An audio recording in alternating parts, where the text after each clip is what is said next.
Nanghiramin ako ng mayayaman kong magulang para umuwi, pinatagal ko ang driver sa intersection ng kalahating oras hanggang sa lumitaw ang isang prosesyon ng paglilibing.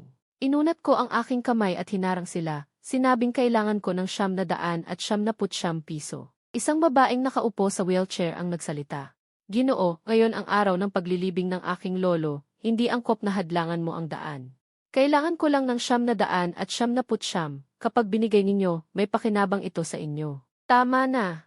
Ngayon ang araw ng paglilibing ng lolo, ayokong magkaroon ng gulo. Pagkasabi nito, kinuha niya ang kanyang pitaka mula sa bag.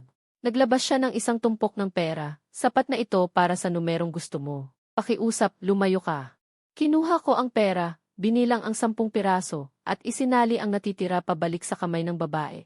Pagkatapos ay hinukay ko ang aking bulsa ng matagal, naghanap ng ₱1 barya, at ibinigay iyon sa babae. Sinabi kong kailangan ko ng ₱999 at hindi ako kukuha ng kahit 1 sentimo pa. Ang aking patakaran sa paggawa ay, hihingi ako sa iyo ng pera para sa ugnayan, kahit gaano kalaki, hindi ko tatanungin ang dahilan, basta taos puso mong ibigay. Kaya tutulungan kita. Inilagay ko ang pera sa aking bulsa, at itinuro ng basta-basta ang sasakyan. Ibaba na ang kabaong. Nang marinig ang aking mga salita, hindi lamang ang babaeng nasa wheelchair ang nakakunot ang noo. Kasama ang lahat ng naroroon, nagsimula silang lahat na sumbat. Ibaba ang kabaong. Ang inyong matandang Ginoo ay hindi talaga patay. Nang matapos ko ang aking salita, sumabog ang isang matinis na pag-iyak mula sa karamihan. Liuruyan, hinahayaan mo lang na insultuhin ng isang baliw ang aking lolo. Ano ang nasa isip mo? Lumayo ang mga tao. Isang batang babae ang sumuporta sa isang magandang ginang at dahan-dahang lumapit kay Liuruyan. Ang batang babae ay nagingit-ngit pa. Liuruyan, kahit na pinakamamahal ka ng lolo noong siya ay buhay. Pero pinapatagal mo ang paglilibing. Ang bangkay ng lolo ay hindi pa lumalamig at ginaganyan mo siya, pinapalamig ang kanyang puso. Ito bang baliw ay inupahan mo? Sinadya mong insultuhin ang lolo, ginugulo ang kanyang kapayapaan, dapat kang mamatay. Napangiwi ako, kakaiba ang pamilya ninyo. Kapag may nagsabing hindi patay ang kamag-anak, sana'y humingi pa kayo ng tulong sa akin para iligtas siya. Pero kayo, natatakot kayong hindi pa lubusang patay ang matanda. Dali-dali ninyo siyang ilibing.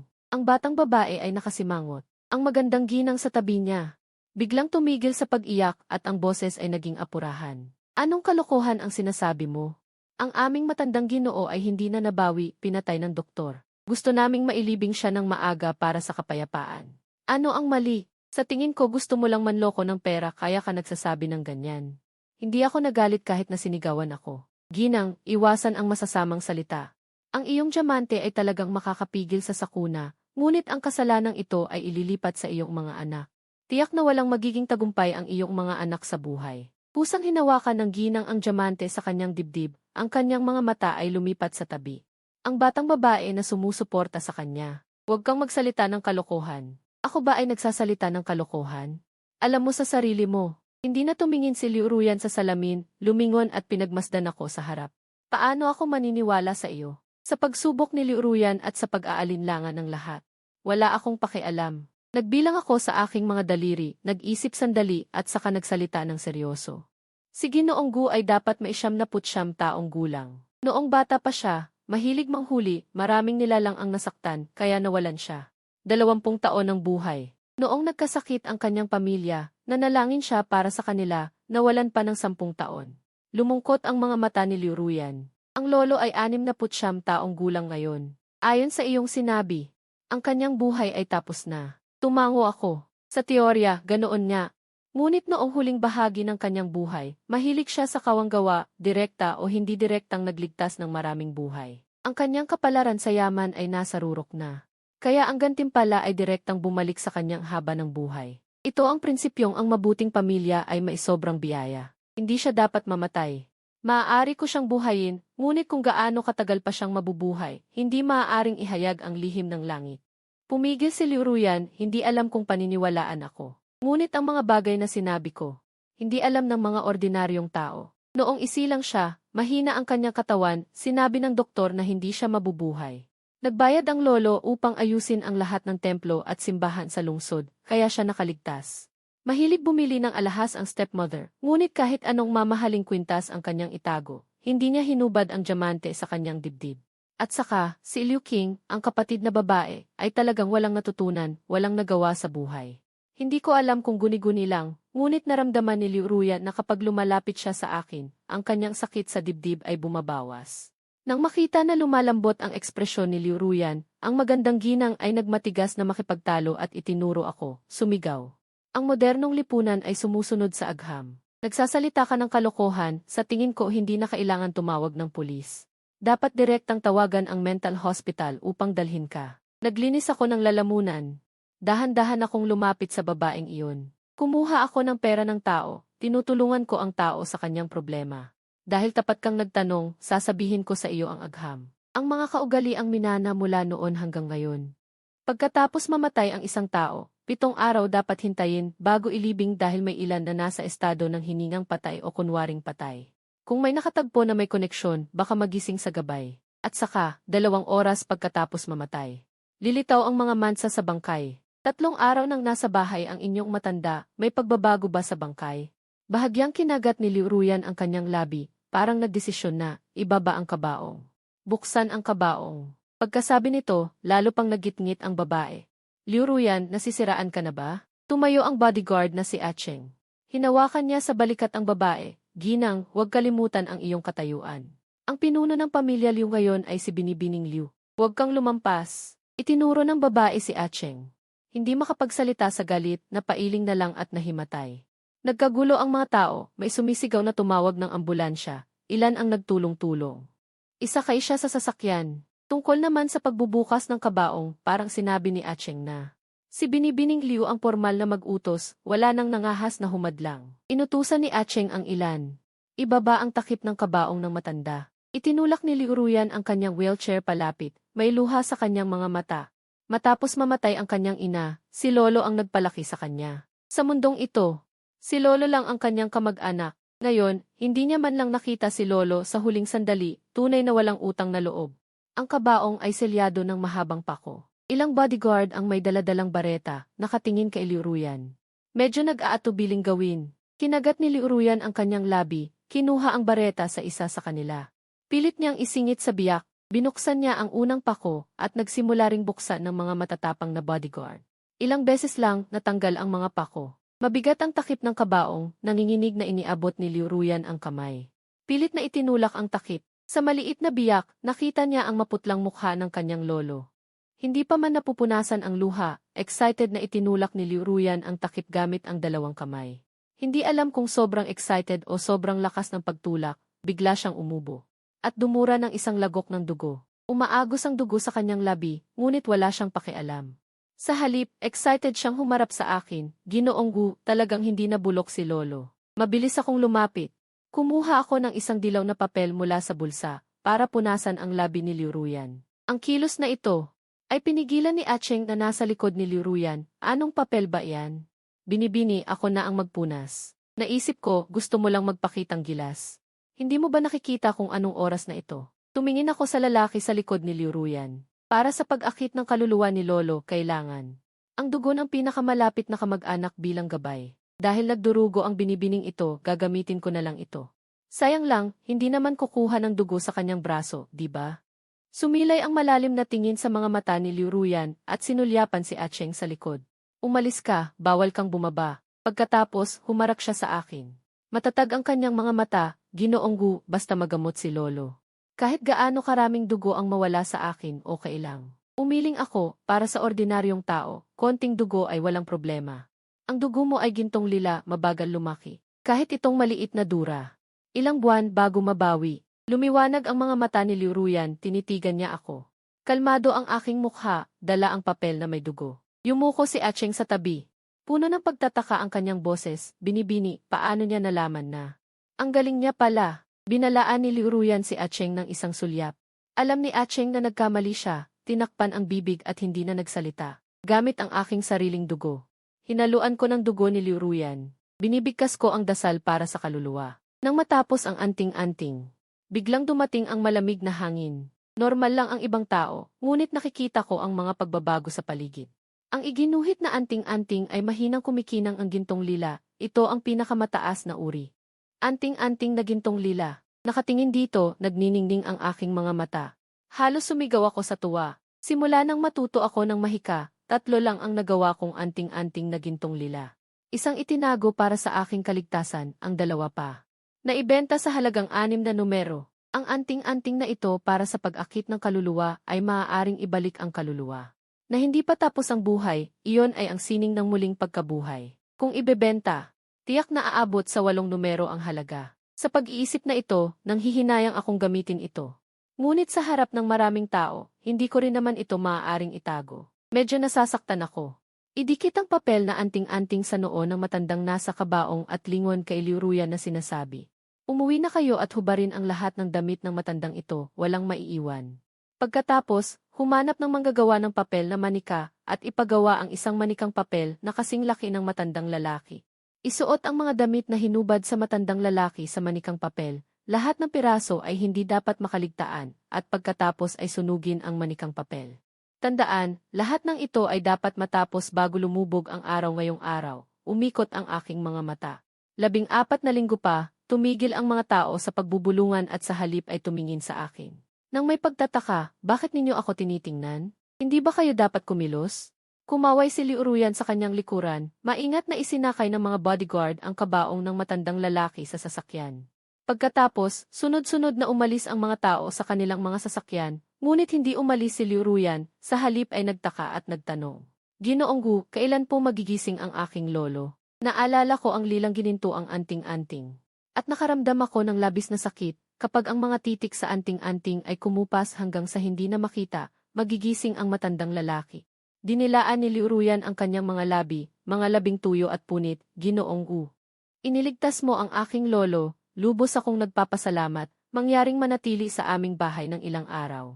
Kapag nagising na si lolo, tulungan mo kaming alagaan siya, at magpapasalamat din kami sa iyo.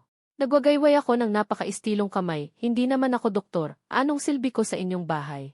Kapag nagising na ang matanda, pumunta pa rin sa ospital para sa kumpletong check-up, kahit na iligtas ko siya. Binigyan mo rin ako ng gantimpala, kaya wala na tayong kinalaman, nanginginig si Katiwalazhang sa takot. Kanina pa niya gustong pigilan ang lahat ng ito, ngunit nang sabihin kong maililigtas ko ang matanda, siya ay kinontrol ng mga bodyguard at pinagbawalan lumapit. Ngayong umalis na ang mga bodyguard, sa wakas ay nakalapit si Katiwalazhang, binibining Liu. Ako ang katiwala ng pamilyang Gu sa Qingshan. Kung magkakaroon ng anumang problema sa hinaharap, pananagutan ito ng pamilya Wu. Kahit anong mangyari, huwag po sanang pahirapan ang binatang ito, mabigat na sinabi ni Katiwalazhang. Takot na nakatingin kay Liuruyan, nag-isip sandali si Liuruyan, dahan-dahang hinimas ang kanyang kaliwang hintuturo at hinlalaki. Mahinahong nagsalita, ano siya sa pamilyang Wu? Nag-isip sandali si Katiwalazhang. Mas matanda ang panganay na binata ng 2 araw, kaysa sa ikalawang binata. Pagbalik sa pamilyang Gu, ang ikalawang binata ay magiging ikatlong binata. Ang panganay na binata naman ay magiging ikalawang binata. Nakangiting sumagot si Katiwalazhang nang may paggalang, ikalawang binata ng pamilyang Gu. Tumango si Liuruyan na parang may iniisip, ngunit wala na sa kanyang mukha ang kawalan ng pag-asa kanina, sa halip ay malamig at matalas. Sana sa susunod na magkita tayo, magpapasalamat ako sa iyo. Ginoong Gu, pumalakpak ako na parang tinatapos ang isang bagay. Napakagaan ng loob, tapos na ang ating pagkakataon, malamang hindi na tayo magkikita muli. Katiwalazhang, tara na, pinanood ako ni Liuruyan hanggang mawala sa aking paningin, parang pagkaalis ko. Bumalik ang bigat sa kanyang dibdib, pagkatapos ay nag-utos na sundan ang sasakyang iyon at alamin pa. Ano ba ang pinagmulan ng ikalawang binata ng pamilyang Wu? Binatang maumao, wag nang maging pabigla-bigla pagkatapos nito. Sumama ako kay Katiwalazhang papasok sa kotse. Pagkaupo ko pa lang, seryosong tumingin si Katiwalazhang. At bumulong sa aking tainga, Katiwalazhang, huwag kang mag-alala, ang mga ito ay maliliit na bagay lamang. Napakatahimik ko, ngunit si Katiwalazhang ay nababahala, binatang maumao. Alam mo ba kung kaninong sasakyan ang pinuntahan mo? Umiling ako, hindi ko kilala. Ngunit ang bawat taong may koneksyon sa akin ay aking koneksyon, galit na sinabi ni Katiwalazhang. Iyon ay ang pamilyang Liu. Ang pamilyang Liu ang pinuno ng aming lungsod ng Jing, ang panganay na anak ni matandang Liu na si Liu Sanfeng. Sa Haishi, siya rin ay sikat at makapangyarihan, kahit hindi si Liuruyan ang panganay na apo, siya ang namamahala sa pamilyang Liu. Sa Jing, siya ay isang taong magpapayanig sa lupa sa isang tapak, pinakamabuting lumayo na lang tayo. Ngunit hindi ako sumang-ayon, hindi ako tumitingin sa antas ng pamilya sa aking ginagawa, kung may koneksyon. Kahit pulubi, ililigtas ko, kung walang koneksyon, kahit patalim ang itapat sa leg. Wala akong magagawa, nakatingin si Katiwalazhang sa aking mukha na tila walang malasakit. Biglang lumitaw ang ilang pagkalito sa kanyang mukha, ang sasakyan ay patungo sa labas ng Jing. Sa isang iglap, nakarating ito sa villa ng pamilyang Gu, ang itim na pintuan. Nang bumukas ang pinto, naalala ko ang sinabi ng aking ina na nakatira kami sa nayon. Kaya nagtanong ako kay Katiwalazhang nang may pagtataka, Katiwalazhang, ito ba ay? Ngumiti si Katiwalazhang at sinabing, binatang maumao, ito na ang iyong tahanan, dala ko ang aking maliit na bag. Nakatingin sa malaking villa sa harapan, mas tamang sabihing isang malaking estate kaysa villa. Pinagmamasdan ko pa ang bahay, may lumabas na ilang tao mula sa loob, isang magandang ginang. Tumakbo papalapit sa akin, niyakap ako ng mahigpit at sumigaw. Naghirap ka, ang babae ay nagsalita ng may pag-iyak, kanina pa ipinakilala ni Izhang. Ito ang aking tunay na ina, si Wen Yuezhu, at ang nasa likod na mga yapak. Ang nag-aatubili na lalapit ay dapat na aking tunay na ama, si Uyu Anshan. Mahigpit akong niyakap, dapat sana ay gumanti ako. Ngunit ang kakulangan ng pagmamahal mula pagkabata ay nagpahirap sa akin na masana isabigla ang pagmamahal na ito. Ito ang pangalawang anak ng pamilya Wu, si Wu Tianming ay lumapit at nagsalita. Kapatid, alam ko na inagaw ko ang iyong pwesto sa loob ng maraming taon. Inagaw ko ang pagmamahal ni na tatay at nanay, maaaring hindi ka masaya, pero huwag kang mag-alala. Dahil bumalik ka na sa pamilya Wu, babawasan ko ang pag-uwi, hindi kita aabalahin sa iyong pagsasama ni na tatay at nanay. Magsasalita na sana ako, ngunit si Izhang ay nagsalita, Ginoong Tianming. Ayon sa talaan ng kapanganakan noong panahon sa ospital, si Ina Onao ay mas matanda sa iyo ng 2 araw. Dapat mo siyang tawaging kuya. Si Wu Tianming ay tila walang pakialam sa kanyang panalo o pagkatalo. Ang kanyang mukha ay puno ng katapatan, maraming paghihirap sina Onao sa labas. Dapat ko siyang alagaan, ako ang magiging kuya, siya ang magiging bunso. Iwinagayway ko ang aking kamay upang putulin ang kanyang sinasabi. Ayaw kong magkaroon ng hindi pagkakaintindihan, kaya diretsahan akong nagsalita. Sa palagay ko ay nagkakamali ka, wala akong nararamdaman na kalungkutan, tinitingnan ko lang ang jade sa iyong leg. Biglang nagyelo ang ekspresyon ni Wu Tianming, mabilis niyang tinakpan ang kanyang dibdib, mas lalong ibinaba ang kanyang mga mata. Ang bunsong anak ng pamilya una si Wu Xiaoheng ay naunang tumayo sa harap ni Wu Tianming, pagkapasok pa lang ay agad na. Kukunin na ba ang gamit ng aking kuya? Ang jade ng aking kuya ay ibinigay sa kanya ni na tatay at nanay. Bilang regalo sa kanyang ika-negatibo 18 kaarawan, kahit hindi ito mamahaling tatak, ito ay inukit ni Direktor Xing. Para sa aking kuya at binasbasan pa. Suminghot ako. Sigurado ka ba na ito ay inukit ni Direktor Xing? Si Wu Xiaoheng ay may mapagmataas na ngiti sa kanyang mukha. Siyempre, tiyak narinig mo na si Direktor Xing, ito ay kanyang inukit. Binili ng 1 milyon para sa akin ay nakakatawa lamang. Bawat salita ni Wu Xiaoheng ay may pagmamayabang. Para bang ito ay isang mahalagang kayamanan na mahirap makuha, ngunit ang ganitong kulay kahel na jade, itinapon ko na ang 12-dosenang. Dahil ako mismo si Direktor Xing, ang dahilan kung bakit ako nakatitig ay upang patuloy na kumpirmahin. Iyon ba ay aking inukit? Ngayon nakita ko ng malinaw, ang jade ay wala ng espiritu. At napakaganda ng pagkakaukit, hindi ako magkakaroon ng ganoong kahusay na kamay, ngunit ang aking ama ay nagalit ng husto. Wu Xiaoheng, sapat na ba ang iyong sinasabi? Ang mga aral ng pamilya Wu ay parang pagkain mo na lang. Paano ba kita tinuturuan sa araw-araw? Si Wu Xiaoheng ay sinigawan ng kanyang ama pagkalipas ng ilang minuto. Ibinaba niya ang kanyang ulo, nakasimangot sa galit. Wu Tianming ay nakita na ang gulo ay nasa kanyang kagustuhan. Saka nagpanggap na mapagbigay na nagsalita, isang jade lamang ay hindi mahalaga, kung gusto ng kapatid, kunin na lang. Ito dapat ay sa kanya, sabi niya habang inaabot ito sa akin, pinigilan siya ng mga magulang. Tianming, hindi na kailangan, iyan ay sa iyo, itago mo na lang. Bahagyang humiti si Wu Tianming, ngunit sa susunod na segundo, hindi na siya makangiti.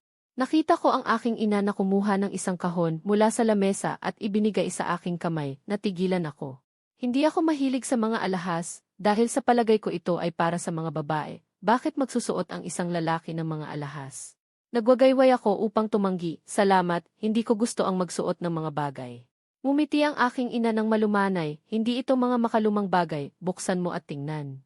Binuksan ko, isang jade ang nakalagay sa kahon na may sutla, lumiwanag ang aking mga mata. Hindi dahil ang jade na ito ay napakamahal, kundi dahil nakilala ko ito bilang aking pinakamahusay na likha. Ang pendant na ito ay ang pinakamahusay kong inukit, Noong ibebenta ko ito, medyo nahirapan akong bitawan. Hindi inaasahan na sa pag-ikot, babalik ito sa aking kamay. Ang aking ama ay parang nag-aalay na kinuha ang jade mula sa kahon. Nao-nao, ito rin ay inukit ni Direktor Xing, sana ay maging ligtas ka. Walang sakuna o sakit, hayaan mong si tatay ang magsuot nito para sa iyo, okay? Sa pagtingin ko kay tatay na naglalagay ng jade sa akin. Si Wu Tianming ay halos pumutok ang mga ngipin sa galit, tumingin kay Wu Xiaoheng sa tabi, na sinigawan ng kanyang ama. At nakita ang jade, natural na namula ang kanyang mga mata. Lumaki siyang kasama si Wu Xiaoheng. Walang mas nakakaalam kung paano galitin si Wu Xiaoheng kaysa sa kanya. Lumapit siya sa tainga ni Wu Xiaoheng, tila maalaga at mahina siyang inaamo. Bunso, marami pang mga ganitong bagay sa hinaharap, magtiis ka na lang. Pagkatapos kong magsanay, mas matalas ang aking pandama kaysa sa ordinaryong tao. Ang mga salita ni Wu Tianming ay pumasok sa aking tainga nang walang nawawala. Kaya kong tanggapin ang kanilang pagwawalang bahala sa akin, pero itong sinasadyang panggugulo, hindi ko na kayang tiisin. Ginamit si Wu Xiaoheng bilang panakot, mukhang hindi naman gaanong mahal ni Wu Tianming ang nakababata niyang kapatid. Si Wu Xiaoheng ang bunso sa pamilya Wu, hindi siya sanay sa ganitong kahihiyan. Pumakbang siya pasulong na may pulang mga mata at sumigaw. Tatay, nanay, naglakad siya papalapit kay Wu Tianming. Bigla niyang kinuha ang palawit na jade, itinaas ni Gao ang kamay, at mariin itong inihagis sa sahig. Nang tumama ang palawit na jade sa sahig na marmol, agad itong nagkawatak-watak. Sa wakas ay hindi na napigilan ni Wu Xiaoheng ang pagsigaw ng mura. Ikaw na walang hiya, hindi pa ba sapat ang mga ninakaw mo? Kailangan pa bang sirain ito? Nagmamadaling lumapit ang ina at hinawakan ang braso ko, anak. Baka hindi mo lang nahawakan ng maayos? Okay lang kahit nabasag, bibili na lang tayo ng bago. Tila sa wakas ay hindi na napigilan ni Wu Tianming ang kanyang sarili. Bigla siyang napaluha ng todo, kapatid. Kung hindi mo gusto na suot ko ito, itatabi ko na lang. Ito ang regalo ko sa aking ika-negatibo 18 na kaarawan, paano mo ito mababasag? Tiningnan ko si Wu Tianming at ngumiti ng may paghamak, regalo mo sa ika-negatibo 18 mong kaarawan. Kung talagang pinahahalagahan mo ang regalong ito, bakit mo ito ipinagbili? Ang mukha ni Wu Tianming na tila umiiyak ay biglang natigilan. Anong kalokohan ang sinasabi mo? Pinulot ko ang mga piraso ng palawit na jade na basag-basag sa sahig. Ang palawit na jade na inukit ng Taoist master na si Xingzi ay talagang mahalaga, ngunit ang mahal ay hindi ang jade mismo, kundi ang maliit na biyaya sa loob nito. Ang simbolo na ginamit para sa biyaya ay ginawa ayon sa humihiling, bawat isa ay naiiba. Tungkol dito, tanungin mo sina tatay at nanay. Tumango ng sunod-sunod ang ina sa tabi nga. Ang dalawang palawit na jade na hiniling ko para sa inyo ay mga anting-anting para sa kaligtasan. Hawak ko ang mga pira-piraso ng palawit. Tiningnan ko ang bawat piraso laban sa sikat ng araw. Si Taoist master na si Xingzi ay magbubutas ng maliit na butas sa palawit na jade. Ilalagay niya ang biyaya na nakarolyo doon. Ang palawit mong ito ay walang biyaya, wala man lang butas para ilagay ang biyaya. Kinuha ko ang peke mong gamit, tingnan mo, ang mga pira-piraso ng palawit na jade ay nasa kamay ko. Kinumpirma rin ang sinabi ng ina na tama ang aking sinasabi. Nakatingin sa kanya ang buong pamilya. Walang maipaliwanag si Wu Tianming, nakatayo roon na maputla ang mukha. Lumapit ako kay Wu Tianming at inilagay sa kanyang kamay ang mga pira-pirasong jade. Hindi ka man tunay na anak ng pamilya Wu.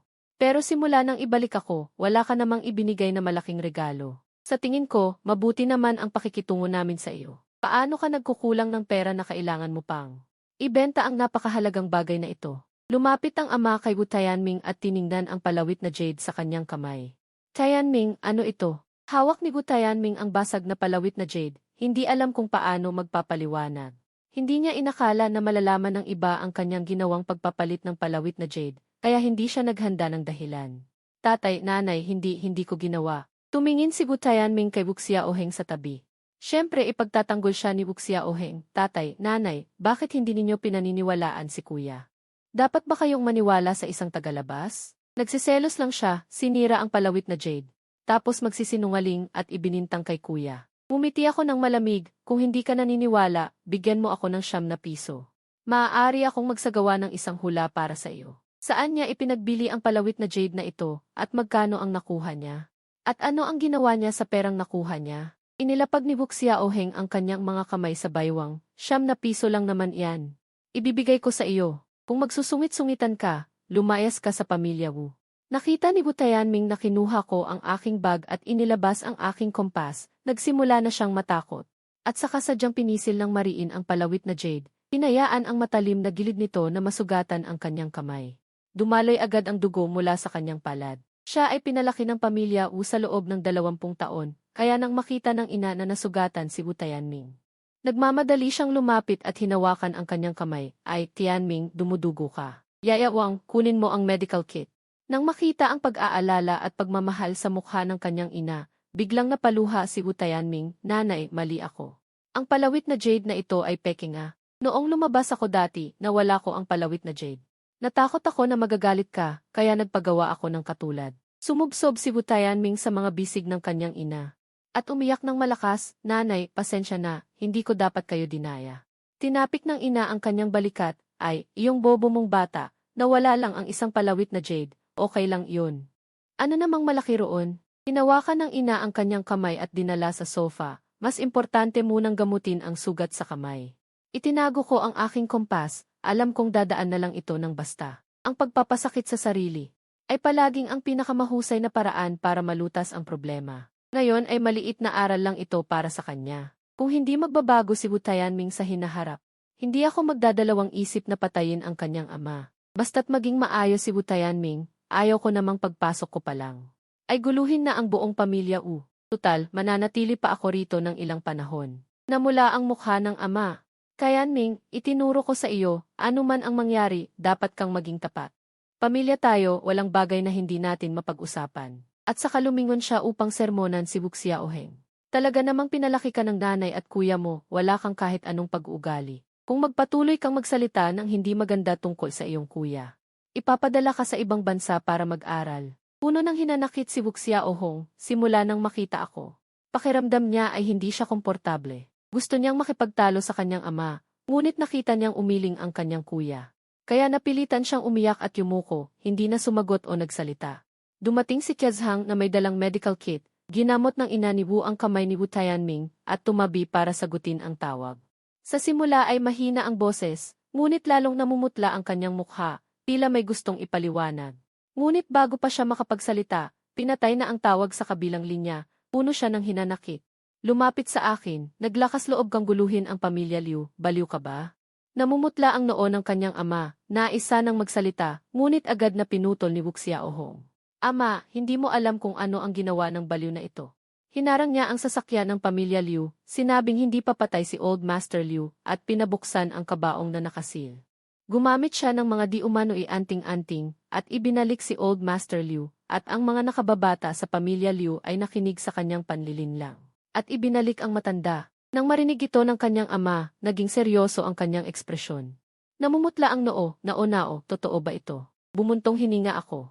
Sa daan pa uwi, nakasalubong ko ang pamilya Liu, may kinalaman ako kay Old Master Liu. Kaya sinagip ko lang siya. Galit na galit si Wu Xiaoheng, patuloy sa pagsasalita ng kalokohan. Kahit ang huling hininga ni Old Master Liu at ang aming daang taong ginseng ay hindi nakatulong. Sabi mo lang na isang tawag lang at isang anting-anting ay makapagbibigay buhay, kahibangan. Ang aming pamilya Wu ay may daang taong tradisyon sa medisina. Ang iyong mga kakaibang pamamaraan ay isang kahihiyan sa aming pangalan. Itinaas ng ama ang kanyang kamay upang pigilan siya. Alam ko na ang tungkol dito. Nang marinig ni Wu Xiaoheng na balak ng kanyang ama na hayaan na lang ito, sumigaw siya. Hindi mo alam kung gaano kasama ang 12 anak ng pamilya Liu na nagalit sa akin. Kapag kumalat ito, malalaman ng lahat na mayroon akong baliw na kuya, paano ako makakapagpatuloy? Paano naman ang pamilya Wu? Si Wu Tianming ay tumayo ng biglaan, kapatid, sobra ka na sa iyong pag-ugali. Si Miss Liu ay naninirahan sa ibang bansa, kung malaman niya na ginagawa natin ito sa pamilya Liu. Malaking kapahamakan ang darating sa atin. Lahat ng mata ay nakatuon sa akin, pinagsisihan ko ang pagbabalik. Puno ng sama ng loob, sa huli ay kailangan pa ring umalis. Ibinalik ko ang kompas sa aking bag. At naghanda ng umalis sa pamilya Wu. Hindi ko inaasahan, isang hakbang pa lang ako. Tinawag ako ng aking ama mula sa likod, nao, pagod ka ba? Hayaan si Tiuzhang na dalhin ka sa iyong silid para magpahinga, mamaya tatawagin ka para sa hapunan. Nagulat akong lumingon. Walang kahit anong paninisi sa mukha ng aking ama, puno pa rin ang pagmamahal, ano ito? Hindi ka ba nangangahas na mag-isa? Lumapit ang aking ina at tinapik ang aking balikat, tara, nao. Tingnan natin ang silid na inayos ko para sa iyo, kung may hindi ka gusto, aayusin natin muli. Parehong ngumiti sa akin ang aking ama at ina, ang mga ngiting iyon ay tunay at diretso sa mata, walang pagkukunwari o pilit. Dinala ako ng aking ina patungo sa elevator, pagpasok pa lang, sumabog ang pagtatalo sa sala. Ama, dapat mo siyang palayasin. Ang ganitong anak ay magdudulot lamang ng kahihiyan sa iyo at sa aming pamilya mo. Mahinahong nagsalita ang ama, Wuxia Ohong, kung sa tingin mo ay hinihiya ka ng pamilya mo. Maaari kang umalis. Pinayuhan ni Wu Tianming, Ama, bata pa ang nakababatang kapatid. Huwag kayong magalit sa kanya. Ngayon, dapat nating isipin kung paano humingi ng tawad sa pamilya Liu at mabawasan ang pinsala. Ang elevator ay dahan-dahang umakyat, unti-unting lumiliit ang boses ng ama, si Naonaw ay aking anak. Kahit nagkakamali siya, ako bilang ama ang sasagot. Kung sino man ang natatakot na madamay, maaaring umalis sa pamilya Wu. Ang elevator ay huminto ng maayos sa ikatlong palapag, tuluyan nang nawala ang boses ng ama. Bumukas ang pinto. Si Tio Zhang ay naghihintay na sa pintuan ng silid bitbit ang mga bagahe. Tinawakan ako ng aking ina sa kamay at naglakad. Ang iyong panganay na kuya at ate ay nakatira sa ikalimang palapag. Si Xiaohong at kami ay nasa ikatlong palapag. Gusto mo bang tumira sa amin? Nagkunwari akong tumitingin sa layout ng silid. Ngunit sa totoo lang, pumili lamang ako ng ilang direksyon at nagkalkula. Pagkatapos ay lumingon sa aking ina. Nanay, gusto ko ang ayos ng silid na ito, ngunit mas gusto kong tumira sa ikaapat na palapag. Maganda ang silid na ito. Mas malaki ito kaysa sa silid ko sa pamilya rin, at puno ng magagandang bagay ang ayos. Nakatayo ang aking ina sa pintuan, puno ng pag-asa ang kanyang tingin sa akin, may panandali ang pagkabigo sa kanyang mga mata. Pinalitan ito ng pag-aalangan, ikaapat na palapag. Si Tio Zhang ay lumapit at nagpaliwanag. Ikatlong binata, ang ikaapat na palapag ay silid aklatan at silid imbakan ng mga aklat ng mga binata at binibini. Walang silid na matutuluyan, naisip ko kung baka magkaroon ako ng sariling kwarto. Ang mga gamit sa ikaapat na palapag ay kayang ayusin. Maaari ba akong magkaroon ng silid aklatan sa ikaapat na palapag? Agad na lumiwanag ang mga mata ng ina. Siyempre pwede kang pumunta, para sa pag-aaral man o trabaho, lahat ay pwede. Nakaramdam ako ng ginhawa, sige, dito na ako titira. Salamat sa iyo. Napuno ng luha ang mga mata ng ina, mabuti kang anak. Ang nanay ay nakatira lang sa tabi, kung may kailangan ka, pwede kang lumapit sa akin. Hinawakan ng ina ang aking kamay at nag-usap ng matagal, pagkatapos ay umalis kasama si Ginoong Chang, iniwan akong mag-ayos ng gamit at magpahinga. Binuksan ko ang maleta, isinabit ang tansong espada sa itaas ng pinto, at pumasok sa silid ng damit. Inalis ko ang mga damit sa silangang bahagi ng aparador. Inilagay ang altar ng aking guro at ang insenso na sisidlan sa ibabaw. Umilaw ang mabangong usok, lumuhod ako ng may paggalang at yumuko ng 3 beses, guro. Ngayon ay nakauwi na ako, kahit may mga tao sa bahay na hindi ako gusto, may dahilan na ako para manatili. Huwag kang mag-alala, ang ipinangako ko sa iyo ay tiyak kong gagawin. Nagpaalam ako, isinara ang pinto ng aparador, ginamit ko ang aking espiritual na lakas kaninang umaga. Ang pagguhit ng talisman para sa matandang amo ay nagdulot sa akin ng labis na pagod. Nahiga ako sa kama at hindi nagtagal ay tulog na ng mahimbing. Nang muling magmulat, nagising ako sa katok sa pinto. Tiningnan ko ang langit sa bintana, ang bukang liwayway ay nakasabit sa kalangitan. Maliwanag at maganda, ako pala ay natulog mula kahapon ng hapon hanggang umaga. Si Wuxia Oheng ay tumatawa ng mahina. Dumating ang pamilya Liu, niloko mo sila kahapon, ngayon ay dumating sila upang humingi ng pananagutan. Ingatan mo ang iyong sarili, hindi ko pinansin ang pang-aasar ni Wuxia Oheng, isinara ko ang pinto. Pagkatapos maghilamos ng simple, bumaba ako. Sa ibaba, naroon sina Wen Yuezhu at Wu Tianming. Inaanyayahan ang mga tao ng pamilya Liu, 2 tao ang dumating, mga 40 taong gulang ang hitsura. Nakasuot ng itim na suit, parang mga bodyguard na nakita ko dati, ang aking ina ay may maingat na ngiti sa kanyang mukha. Alam ko na nagalit si Naonao kay Ginoong Liu, ang kanyang pagkakamali ay handang panagutan ng pamilya Wu. Dagdag ni Wu Tianming, ang aking nakababatang kapatid ay hindi lumaki sa pamilya Wu, napalitan siya dahil sa ilang dahilan. Kahapon lang siya bumalik, naunawaan ko na ang aking ina ay sumalo ng lahat ng responsibilidad. At si Wu Tianming ay nagpaliwanag ng husto, na nagsasabi sa ibang paraan na hindi ako tunay na miyembro ng pamilya Wu. Nag-aalis na sila ng pananagutan, totoo naman, kasi simula ko lang sa pamilya Wu. Nagdulot ng malaking gulo, hindi talaga dapat isisi sa pamilya Wu, bumaba ako sa hagdan. May kailangan ba kayo sa akin? Ang mga tao ng pamilya Liu na kanina ay walang galang nang makita ako. Napakagalang ng trato, Ginoong Wu, darating ang aming binibini mamaya ng personal. Mangyaring maghintay sandali sa bahay, nakasanayan kong hawakan ang suanming sa aking pulso. Hindi ako makapaghintay, naubos na ang ginagamit na sinabar para sa talisman, kailangan kong lumabas upang bumili. Nagkunot ang noo ni Wu Tianming, hinila ako sa tabi at pabulong na sinabi, "Wu Fana. Sino ba ang akala mo gusto kang makita? Iyan ay pamilya Liu, kung gusto mong mamatay, huwag mong isama ang pamilya Wu. Akala mo ba respeto iyan kapag pinaghintay ka nila? Iyan ay upang hindi ka makatakas at mabantayan ka." Inalis ko ang pagkakahawak ni Wu Tianming sa aking braso, humarap sa dalawang tao ng pamilya Liu. Sinabi niya na kayo ay nagbabantay sa akin, upang ako ay bantayan, totoo ba iyan? Agad na namula si Wu Tianming, narinig ng lahat ang lihim na kahulugan sa kanyang sinabi, ngunit hindi inaasahan na aking direktang itatanong. "Wu Fana, sobra ka na, hindi sapat ang kahihiyan mo, isasama mo pa ako." Nagmamadali siyang magpaliwanag, ngunit nakita ang dalawang tao ng pamilya Liu na mabilis na nag-iling. Wala, ngayon ay lipunan ng batas, paano namin ikukulong si Ginoong Gu? Ang aming binibini ay may kailangan sa iyo, mahina ang katawan ng aming binibini, mabagal ang takbo ng kotse. Sana ay magpatawad ka, tumango ako ng may pag-iisip, ganoon ba? Lumapit ang aking ina sa akin, tinapik ang aking balikat, nao, huwag kang matakot. Maya-maya ay darating ang iyong tatay, hinawakan ko ang kamay ng aking ina, naiintindihan ko. Pagkatapos mag-isip, lumingon ako at nagtanong, maaari ba kayong bumili ng sinabar para sa akin? Si Wu Xiaoheng ay tumakbo ng mabilis. Pababa mula sa hagdan, "Wu Fana, sa tingin ko ikaw ay nababaliw na." Ang kanyang boses ay may halong iyak, itinuro ako, "Nanay. Hayaan ninyong dalhin ng pamilya Liu ang baliw na ito, siya ay panggulo ng pamilya."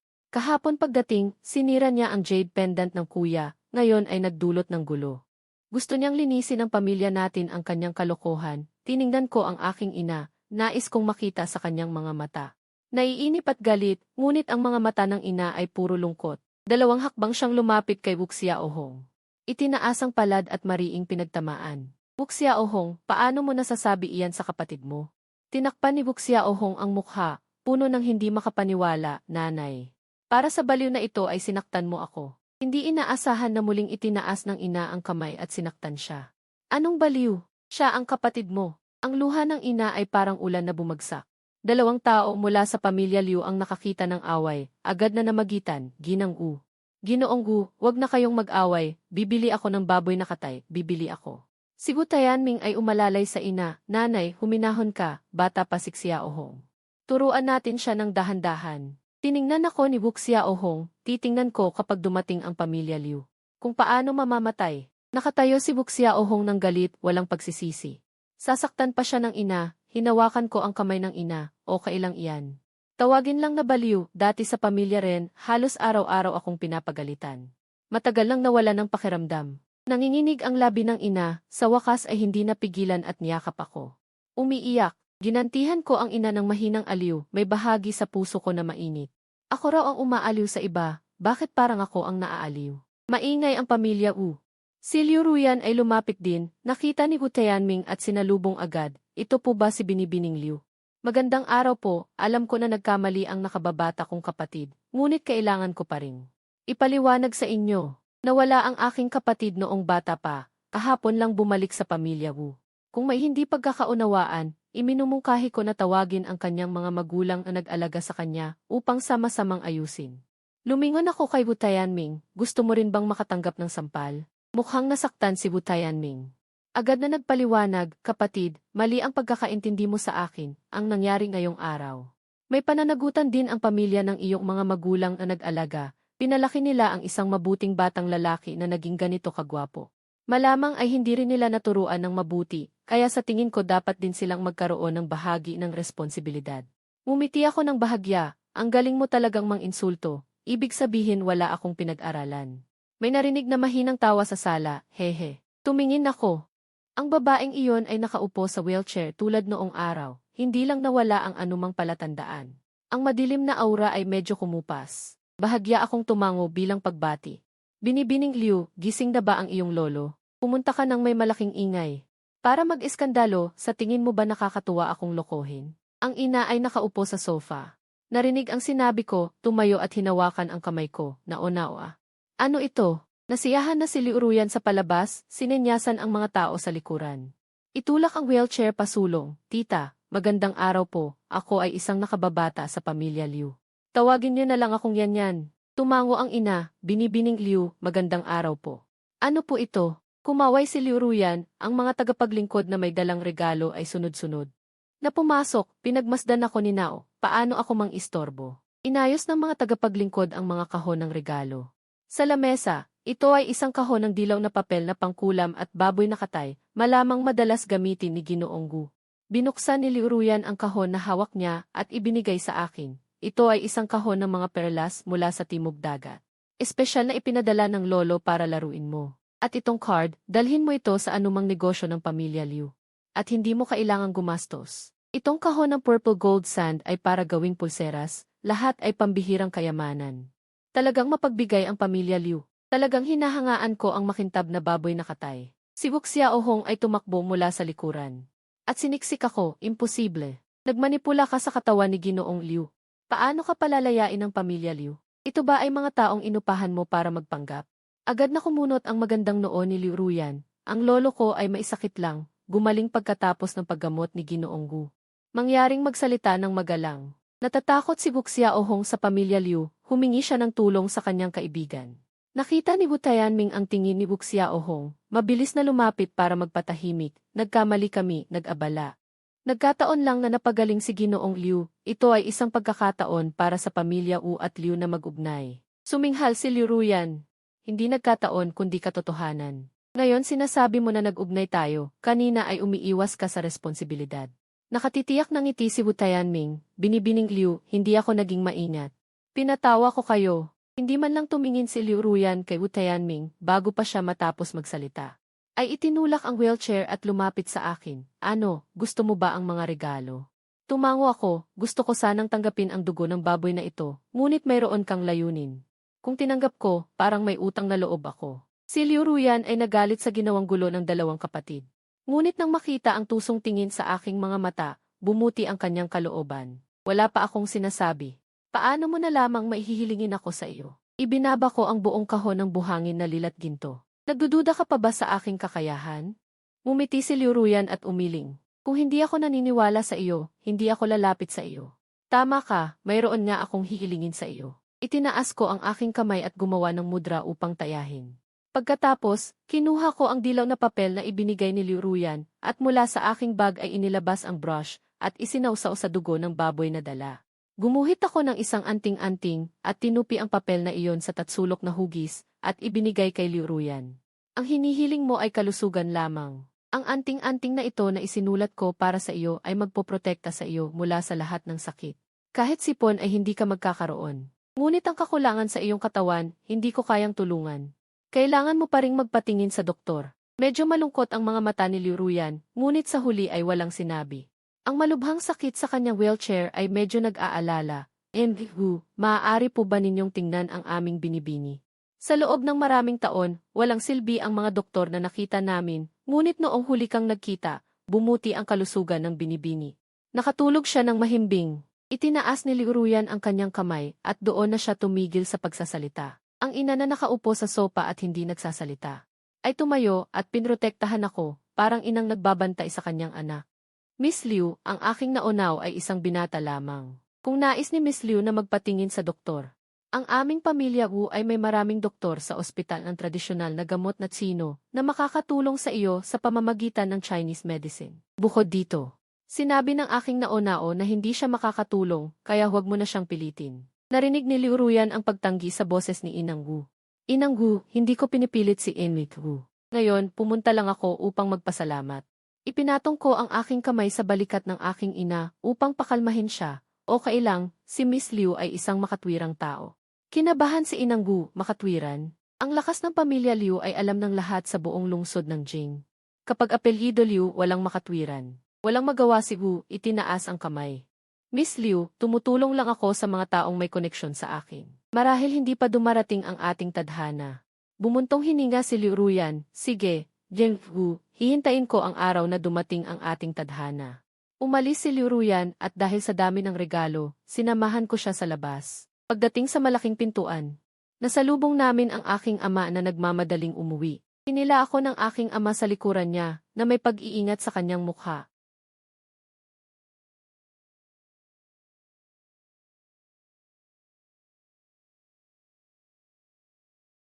Magandang araw, ama. Ako si Liruyan. Nakita ko ang tensyon sa mukha ng aking ama, kaya mabilis kong ipinaliwanag. Tay, si Miss Liu ay aalis na, at ako ay naghatid sa kanya bilang magalang. Nakita ni Liruyan na medyo gumaan ang tensyon sa mukha ng aking ama. Kaya siya ay nagtanong, dahil bumalik na ang binata sa pamilya Wu, dapat ba kayong magdaos ng isang handaan? Upang ipaalam sa lahat ang kanyang pag-iral, para walang mang-aapi sa kanya. Ang ama ni Wu ay nanatiling may pag-iingat na ekspresyon. Huwag na po kayong mag-alala, Miss Liu. Nainis si Liu Ruyan kung hindi dahil sa akin. Matagal na siyang nagalit, lumingon si Liu Ruyan at nagpaalam sa akin. Tumango ako bilang magalang na tugon. Pagkatapos ay sumama ako sa aking ama pabalik sa villa. Pagpasok, medyo mabigat ang atmosfera sa loob. Sina Wu Tianming at Wu Xiaoheng ay nakatayo ng maayos sa tabi ng sopa. Ang aking ina ay nakaupo sa sopa, may sinasabi sa kanila. Nang makita kaming pumasok ng aking ama, bigla siyang tumigil sa pagsasalita. Lumapit ang aking ina at ikinuwento sa aking ama ang tungkol sa pagbisita ni Liu Ruyan. Hindi ko kilala ang mga taga-Liu, wala akong pakialam. Napansin ko ang espiritual na pagyanig sa aking sarili, nag-isip ako. Agad kong inilabas ang aking kompas mula sa bag at nagsimulang kalkulahin. Pagkaraan ng ilang sandali, lumingon ako sa aking ama. Tay, may problema ka bang mahirap? Puno ng pagkabahala ang mukha ng aking ama. Ngunit nang marinig niya ito, lumiwanag ang kanyang mga mata. At pagkatapos ay pinigilan niya ito, naonao, kakauwi mo lang, hindi ko sasabihin sa iyo ang mga problemang ito. Mag-enjoy ka lang sa buhay. Kung may problema, ako na ang bahala. Kung ibang tao ang tumanggi sa aking tulong. Tiyak na hindi ko na ito pakikialaman. Ngunit 2 araw pa lang akong nakauwi, at ang aking ama at ina ay nag-aalaga sa akin ng husto. Na nagpapainit ng aking puso. Matyaga kong ipinaliwanag sa aking ama. Dahil kaya kong kalkulahin ang iyong problema. Tiyak na kaya kitang tulungang malutas ito. Nakuha ng aking ama, tumango siya, naonao. Ang bagay na ito ay kakaiba. Pinutol ko ang aking ama, Tay, ang aking patakaran ay magbayad muna bago malutas ang problema. Tinapik ng ama ni Wu ang kanyang ulo, nitong mga nakaraang araw, sobrang abala ako, nakalimutan ko na. Naonao, bigyan mo ako ng numero ng card, magpapadala ako ng pera, bilhin mo ang gusto mo. Diretso kong tinanggihan, Tay, sundin na lang natin ang aking patakaran, huwag mo akong bigyan ng labis na pera. Ang iyong problema sa pagkakataong ito ay medyo mahirap, kailangan ko ng 9,900 na cash. Nag-isip ang aking ama. Kinuha ang kanyang telepono at tumawag, Secretary Wang, dalhan mo ako ng 900 at 70,000 na cash sa bahay. Walang pag-aatubili ang aking ama pagdating sa pera. Sa halip, si Wu Xiaoheng, na nakatayo sa tabi ng sopa, ay hindi napigilan ang pag-ungol, ang daming patakaran.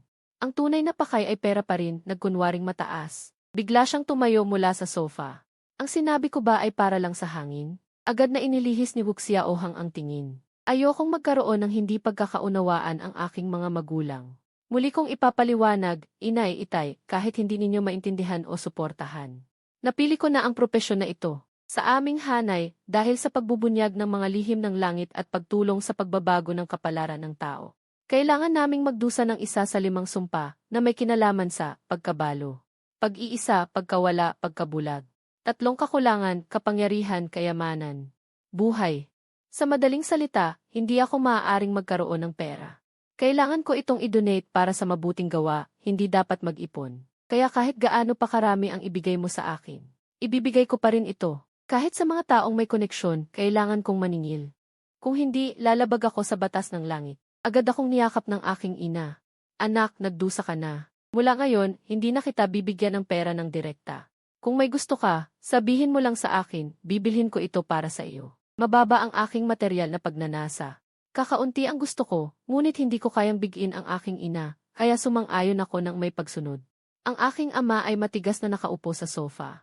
Kung hindi lang dahil sa paalala ni Miss Liu, nakalimutan ko na. Dapat nga tayong magdaos ng piging, upang ipaalam sa mga kamag-anak at kaibigan na natagpuan ko na ang aking anak.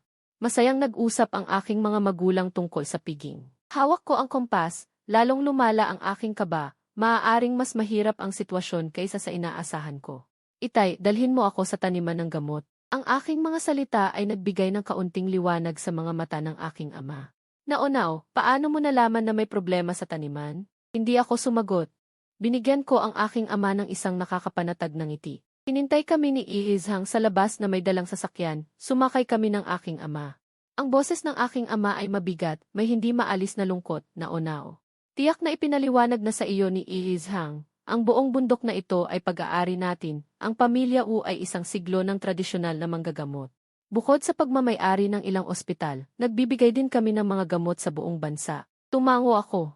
Ang bundok na ito ay puno ng enerhiya, isang ugat na nag-ipon ng hangin at enerhiya, anumang itanim ay sagana ang ani. Sa pagbanggit ng bundok, ang ngiti ng aking ama ay unti-unting naglaho. Nagsimula ang problema ngayong buwan. Maraming taniman ang nagsimulang mamatay, kahit ang mga buto ay nabubulok sa pagpaparami. Kinakalkula ko gamit ang aking kaliwang kamay. Itay, hindi isang buwan ang nakalipas, kundi 6 na buwan. Lumaki ang mga mata ng aking ama, tila hindi makapaniwala, hindi. Impossible. Habang nagsasalita, dumating ang sasakyan sa taniman.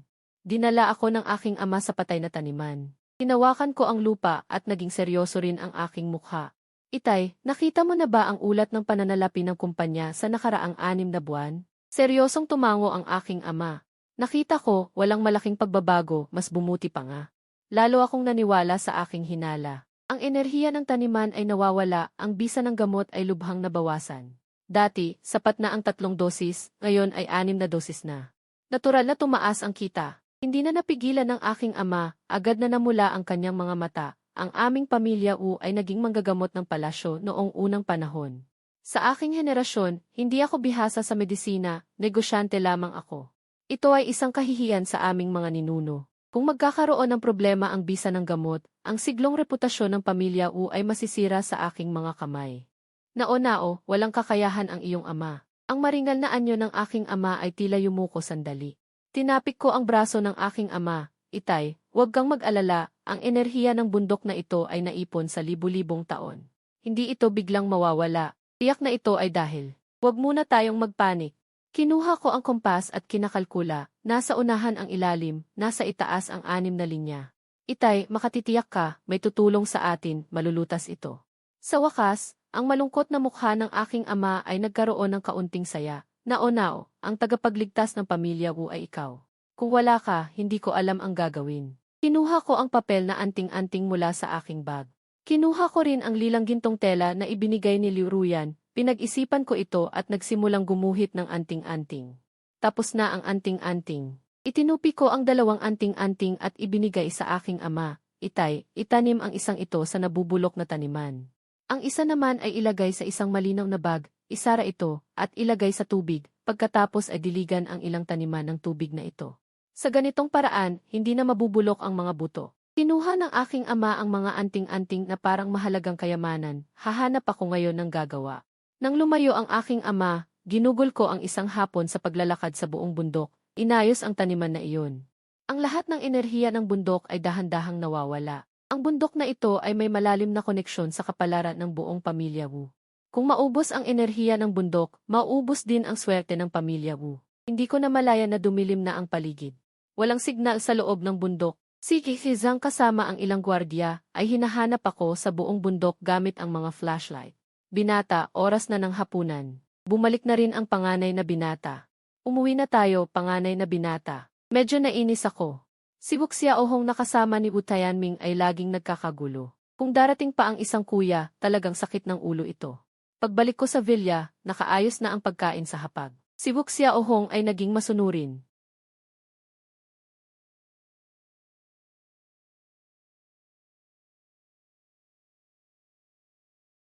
Isang lalaki ang nakaupo sa sofa, nakasuot ng itim na suit. Nang makita akong pumasok, umiti siya at lumapit sa akin. Kapatid, ako si Kuya Wuxi. Kahapon nang bumalik ka, nasa trabaho ako at hindi ko naabutan ang pagdating mo. Pinagmasdan ko ang kanyang mukha. Matambok ang noo, may laman ang cheekbones, at bilog ang baba. Ito ay isang karaniwang mukha ng swerte. Ang kuya na ito ay hindi katulad ng 2 pang anak ng pamilya Wu. Kuya, kung mayroon kang mga bagay na hindi ka sigurado, pwede kang lumapit sa akin kahit kailan. Tumango si Wuxi. Narinig ko kay nanay ang tungkol sa iyo, naunaw. Naniniwala ang kuya na talagang may kakayahan ka. Kung may kailangan ka, unahin mo akong hanapin. Tulungan mo ako. Tumango ako. Kinabukasan, Kinuha ko ang mga bagay sa aking bag at pinalipat ang driver sa daan kung saan unang nagkita sina Liu Ruyan at ako. Si Liu Ruyan, na abala sa trabaho buong umaga, ay nababalisa. Gusto niyang bumalik sa lumang bahay upang makita ang kanyang lolo. Ngunit sa daan pa uwi, nakita niya ang isang pamilyar na figura. Tumigil ka. Dahan-dahang pinahinto ng driver ang sasakyan. Ibinaba ni Liu Ruyan ang bintana. Yuhu, ang ganda ng pagkakataon. Dahil kailangan kong humingi ng pabor, pilit akong umiti. Hindi ito nagkataon, hinihintay kita. Hindi napigilan ni Liu Ruyan ng umiti. Binuksan niya ang pinto ng sasakyan at natural akong pumasok. Simula nang pumasok ako, naramdaman ni Liu Ruyan na ang kanyang pagkabalisa at pag-aalala ay biglang nawala. Iwu, may kailangan ka ba sa akin? Kahit hindi ako mahilig magpaliwanag, alam ko na para makakuha ng isang bagay, kailangan munang magbigay. Binibining Liu. Gusto kong pumunta sa inyo upang makita si Liu. Nang banggitin ang lolo, seryoso agad si Liu Ruyan. Iwu, may nangyari ba sa aking lolo? Ipinagpag ko ang aking kamay. Wala, gusto ko lang tingnan ang kalusugan ng matanda. Regalo niya sa akin noong nakaraan. Gusto ko siyang pasalamatan. Kaya naman napahinga si Liu Ruyan. Iwu, may hinihingi ka bang pabor? Nakatitig ako sa tanawin sa labas ng bintana, ngunit nang marinig ko iyon kay Liu Ruyan, agad akong lumingon.